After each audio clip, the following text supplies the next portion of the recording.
ഞങ്ങൾക്കൊന്നും ഇതിനെപ്പറ്റി ഒരു ആശങ്കയില്ല, ആശങ്കപ്പെടേണ്ട ഒരു കാര്യവുമില്ല ഇതുമായി ബന്ധപ്പെട്ട്. ഇതിൻ്റെ അകത്ത് ഒരു തരത്തിലുള്ള തെറ്റായ ഒരു നിലപാടും സ്വീകരിച്ചിട്ടില്ല. വന്നതെല്ലാം മുമ്പേ വന്നു കഴിഞ്ഞിട്ടുള്ളതാണ്. പിണറായി വിജയൻ ഇതിൻ്റെ അകത്ത് ഒരു ഉത്തരവാദിത്വമില്ല. രാഷ്ട്രീയമായിട്ട് പിണറായിക്കെതിരായിട്ടും അതുവഴി പാർട്ടിക്കെതിരായിട്ടും നടക്കുന്ന ഏറ്റവും ശക്തിമത്തായ കടന്നാക്രമമാണ് എന്ന് തന്നെയാണ് ഞങ്ങൾ ഇതിനെ കാണുന്നത്. അല്ലാതെ ഇതിൽ പിണറായി വിജയൻ പ്രതിയല്ല. പിണറായി വിജയൻ എന്ന് പറയുന്നത് ഞാൻ നേരത്തെ പറഞ്ഞതുപോലെ അച്ഛനായി പോയി എന്നുള്ള ഒറ്റ കാരണം കൊണ്ടാണ്. അപ്പോൾ ഇത് രാഷ്ട്രീയ പ്രേരിതമായ ഒരു ശക്തിമത്തായ കടന്നാക്രമമാണെന്നുള്ളതാണ് സത്യം.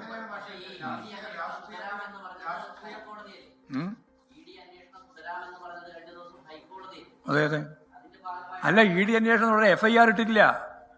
FIR ഇടുന്നതിന് വേണ്ടിയിട്ടുള്ള അന്വേഷണം തുടരാമെന്നാണ് പറഞ്ഞത്. എന്ത് അന്വേഷണം തുടരേണ്ടത്? എല്ലാ കോടതികളും, ഞാൻ നേരത്തെ പറഞ്ഞല്ലോ, വിജിലൻസ് കോടതി, ഹൈക്കോടതി, ഡൽഹി ഹൈക്കോടതി എല്ലാം സ്ക്രൂട്ടിനിക്ക് വിധേയപ്പെടുത്തി അവസാനിപ്പിച്ചതാണ്. അവിടെ ഒന്നും കഴമ്പില്ല എന്ന് കണ്ടെത്തിയതാണ്. മാത്രമല്ല, കൊളനാടിനെതിരായിട്ട് പരാമർശം ഞാൻ നേരത്തെ പറഞ്ഞ പോലെ ചൂണ്ടിക്കാണിച്ചിട്ടുള്ളതുമാണ്.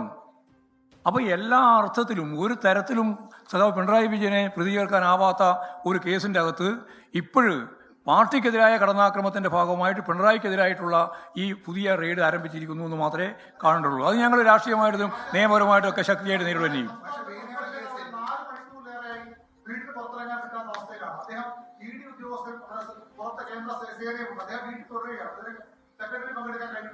ഇല്ല, അല്ല, അവകാശ ലംഘനം മാത്രമല്ല, ഇത് യഥാർത്ഥ ജനാധിപത്യ വിരുദ്ധമാണ്, ഭരണഘടനാ വിരുദ്ധമായ രീതിയിലുള്ള തടഞ്ഞുവെപ്പാണ്. യഥാർത്ഥത്തിൽ അദ്ദേഹം ഈ കേസിൽ പ്രതിയല്ല. അദ്ദേഹത്തിൻ്റെ ഭാഗമായിട്ട് ഒരു കാര്യവും അവർക്ക് നേടാനുമില്ല. പക്ഷേ ഇവിടെ തികച്ചും തെറ്റായ രീതിയിൽ കേന്ദ്ര ഏജൻസികൾ മുന്നോട്ടേക്ക് വന്നു എന്നുള്ളതാണ് ഏറ്റവും പ്രധാനപ്പെട്ട കാര്യം.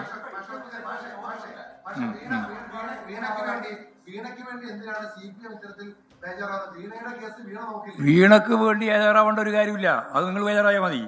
ഞങ്ങളെ സംബന്ധിച്ചിടത്തോളം വളരെ കൃത്യമാണ്. വീണക്കെതിരായിട്ടുള്ള കേസാണ് ഞങ്ങളത് ഇടപെടേണ്ട കാര്യം. ഇതിന് പിണറായി വിജയനെ പിന്നെന്തിനാണ് പ്രതികരിക്കുന്നതിന് വേണ്ടിയിട്ടുള്ള ഈ ഗൂഢാലോചന നടക്കുന്നത്? അതെന്താ നിങ്ങൾ ഉത്തരം?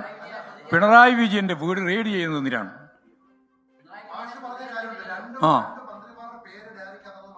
പറഞ്ഞല്ലോ. അല്ല, അതല്ലാതെ അന്നേ പറഞ്ഞല്ലോ, ഞാനല്ല ആ PV എന്ന്. അത് പിണറായി തന്നെ വ്യക്തമാക്കിയല്ലോ. നേരെ മറിച്ച് മറ്റവർ രണ്ടുപേരും അംഗീകരിച്ചതാണ് ഞങ്ങളുടെ പേര് തന്നെയാണെന്ന്. അതാ കാര്യം. ഒന്ന് നിഷേധിച്ച് അന്ന് മുതലേ നിഷേധിച്ചു, ആ PV ഞാനല്ല എന്ന് പറഞ്ഞു. ഇപ്പോഴ് കൃത്യമായിട്ട് അവരുടെ പേര് എല്ലാവർക്കും അറിയുന്ന പേരാണ്. ഞാൻ പേരൊന്നും ഇപ്പോൾ പറയുന്നത്, 2 മന്ത്രിമാരെന്ന് ഞാൻ പറഞ്ഞത് അത്രയേ ഉള്ളൂ. ഇതാണ് കാര്യം. ഞങ്ങൾക്കിതിൽ ഒരു റിസൾട്ട് അറിയാനില്ല. കാരണം ഇത് പിണറായി വിജയനുമായി ഇതിന് യാതൊരു ബന്ധമില്ല. പിന്നെ എന്ത് റിസൾട്ട് അറിയേണ്ട കാര്യം? നിങ്ങൾ എന്ത് റിസൾട്ടിനെ പറ്റിയാണ് പറയുന്നത്? എന്ത് പരിശോധന? മുമ്പേ പരിശോധിച്ചെല്ലാം പൂർണ്ണമായി കൃത്യമായിട്ട് തള്ളിക്കളഞ്ഞാണല്ലോ എല്ലാം. ഈ കേരളത്തിൻ്റെ വിവിധ മേഖലയിൽ നടന്ന കോടതിയുടെ കേസുകളിൽ ഇതൊക്കെ തെറ്റാണെന്ന് വ്യക്തമായിട്ട് പറഞ്ഞു കഴിഞ്ഞതാണല്ലോ. അപ്പോൾ അങ്ങനെ ഒരു കേസ് നിലവിലില്ലല്ലോ. ഇനി വീണ്ടും ഹൈക്കോടതിയുടെ ഭാഗമായിട്ട് FIR ഇല്ലാത്ത പശ്ചാത്തലത്തിൽ നിങ്ങൾ അന്വേഷിക്കുക എന്ന് പറഞ്ഞതിൻ്റെ ഭാഗമായിട്ട് പിണറായി വിജയന് നേരെ വരാനുള്ള അടിസ്ഥാനം എന്താണെന്നാണ് ഞാൻ ചോദിച്ചത്. അത് രാഷ്ട്രീയം മാത്രമാണ്, വേറെ ഒന്നും അതിലില്ല. തെളിവില്ലാന്ന് ഉറപ്പുണ്ട് ഞങ്ങൾക്ക്. എന്താ സംശയം? ഞങ്ങൾക്ക് കൃത്യമായിട്ട് അറിയാൻ പറ്റില്ല. പിണറായി വിജയനുമായിട്ട് ഇതിന് യാതൊരു ബന്ധമില്ല എന്ന് ഹൈക്കോടതി തന്നെ പറഞ്ഞിട്ടുണ്ട്. പിന്നെ ഞങ്ങളെന്തിനാ വേറെ അന്വേഷണം നടക്കേണ്ടത്? അതാ ഞാൻ പറഞ്ഞത്, കോടതി തന്നെ പറഞ്ഞത് ഉറപ്പ്. വേറെ ആര് പറഞ്ഞത് ഉറപ്പാണ്? ഞങ്ങൾ പറഞ്ഞാൽ നിങ്ങൾ പറയും അത് നിങ്ങളുടെ രാഷ്ട്രീയമാണല്ലോ എന്ന്. കോടതി തന്നെ പറഞ്ഞല്ലോ, ഗവൺമെന്റിനോ പിണറായിക്കോ ഇതിലൊരു പങ്കുമില്ല എന്ന് കോടതി പറഞ്ഞു വെച്ച് കഴിഞ്ഞിട്ടുണ്ട് ഇതിനു മുമ്പ് തന്നെ. പിന്നെ എന്തിനാണ് വീണ്ടും അന്വേഷണത്തിന്റെ പേരിൽ പിണറായി വിജയനെ ഇപ്പോൾ ഇവിടെ റെയ്ഡ് നടത്താൻ പുറപ്പെട്ടത്? എന്തിനാ? അതാണ് ഞാൻ പറഞ്ഞത്, അതാണ് രാഷ്ട്രീയ പ്രേരിതം. അതാണ് കാര്യം. ശരി.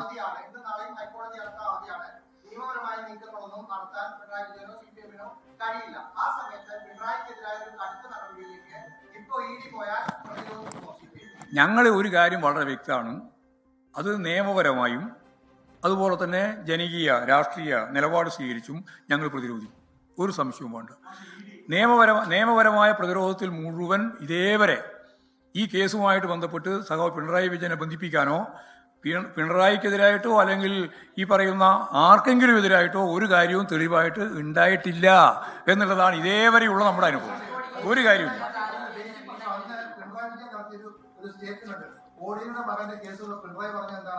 ഇഡിയുടെ കയ്യിൽ എന്താണ് തെളിവുള്ളത്, അവിടെ എന്താണ് രേഖയുള്ളത് ഞങ്ങൾക്ക് അറിയില്ല എന്നാണെന്ന് പിണറായി പറഞ്ഞത്. ആ പ്രതികരണം ഇപ്പോഴും അല്ല, നിങ്ങളുടെ കയ്യിൽ പ്രതികരണമുള്ളതല്ല ഞാൻ പറയുന്നത്. ഞാൻ പറഞ്ഞത് കോടതി അത് സംബന്ധിച്ച് പറഞ്ഞു വെച്ച അവസാനത്തെ വാക്കാണ്. ഇതിൽ ഗവൺമെന്റിനോ പിണറായി വിജയനോ യാതൊരു തരത്തിലുള്ള സഹായവും ഈ കമ്പനിയുമായി ബന്ധപ്പെട്ട് ചെയ്തു കൊടുത്തിട്ടില്ല എന്ന് കൃത്യമായിട്ട് പറഞ്ഞതാണ് കോടതി. അപ്പൊ ആ കോടതി പറഞ്ഞ പരാമർശത്തിൽ മാത്രം നിന്നാ മതി. ജഡ്ജിമെന്റ് വന്നിട്ടുണ്ട്, പരിശോധിച്ചാൽ മനസ്സിലാവും. ജഡ്ജിമെന്റ് വന്നില്ല. അങ്ങനെ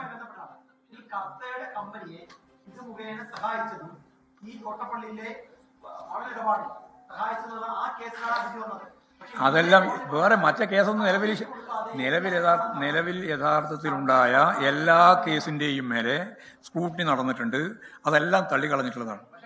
ഒന്നും നിലനിൽക്കുന്നില്ല. അതുകൊണ്ടാണല്ലോ പുതുതായിട്ട് കേസുണ്ടാക്കുകയും ആ കേസിന്റെ ഭാഗമായിട്ട് ഹൈക്കോടതി പോവുകയും ഹൈക്കോടതി തന്നെ ഇതിന്റെ മേലെ FIR പോലും ഇല്ലാത്ത പശ്ചാത്തലത്തിൽ FIR രജിസ്റ്റർ ചെയ്യാത്ത സാഹചര്യത്തിൽ നിങ്ങൾ അന്വേഷിച്ചോ എന്ന് പറയുന്ന നിലവാരത്തുകയും ചെയ്തിട്ടത്. അതാണല്ലോ കാര്യം. യെസ്.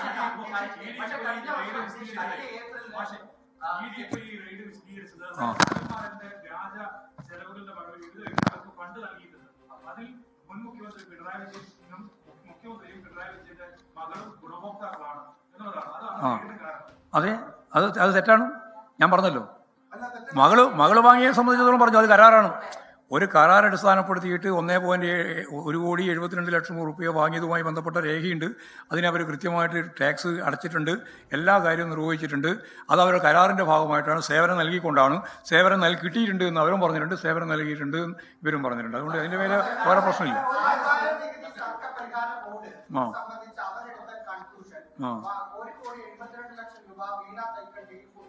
ഉണ്ട്.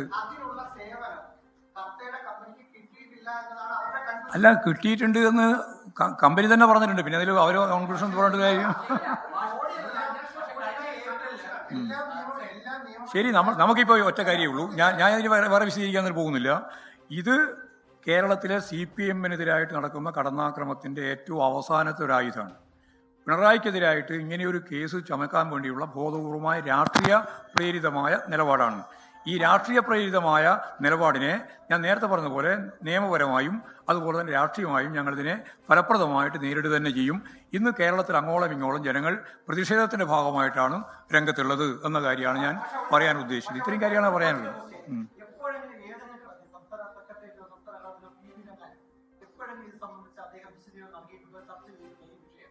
ഈ വിഷയം ഞങ്ങളിത് എല്ലാ സന്ദർഭങ്ങളിലും വരുന്ന എല്ലാ ഘട്ടങ്ങളിലും ചർച്ച ചെയ്തിട്ടുണ്ട്, ആവശ്യമായ നിലപാട് സ്വീകരിക്കുകയും ചെയ്തിട്ടുണ്ട്.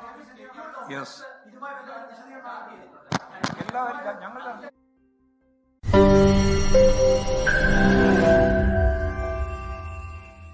ലോകത്തെവിടെയായാലും ഏത് സമയത്തും 24 വാർത്തകളും ഓഗ്മെന്റഡ് റിയാലിറ്റി പാക്കേജുകളും എക്സ്പ്ലെയിനറുകളും വിശദമായി കാണാൻ ഞങ്ങളുടെ YouTube ചാനൽ നിങ്ങൾക്ക് സബ്സ്ക്രൈബ് ചെയ്യാം.